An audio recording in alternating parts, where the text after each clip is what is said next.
Ayan mga kaibigan, ito na yung ating yung ating bagong libangan. Ayan, ngayon, um, matatapos na natin to kasi konti na lang po siya, patapos na.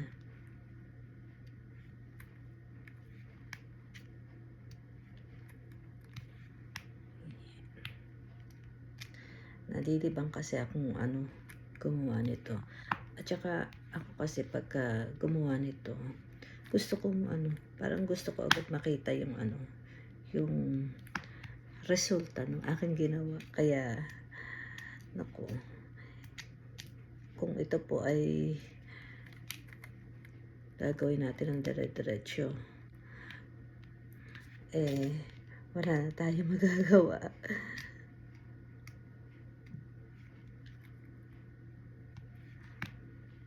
Ayan. Pero malapit na po natin itong matapos.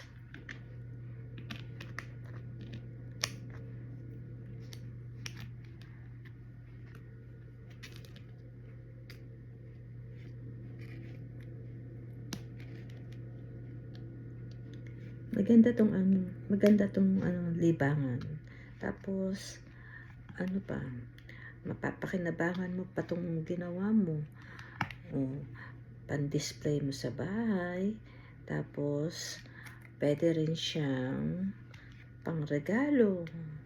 Ayan, pangregalo sa mga kaibigan, sa may birthday.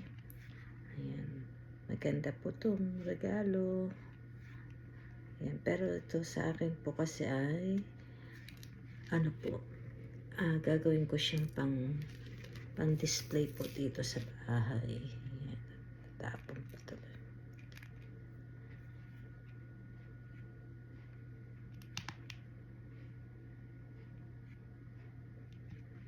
Ayan, yung isa natapos ko na yung isa. Tapos meron pa tayong isa pang mayroon pa akong isa pang design na gagawin.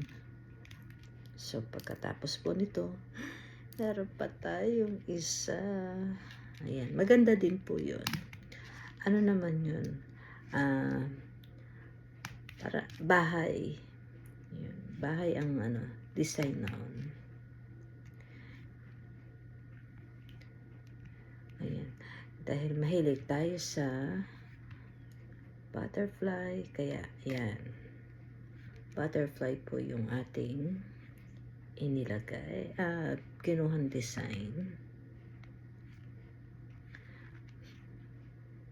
Kasi doon po sa kwarto ko, may mga paro-paro po doon na nakalagay sa mga sa mga dinding.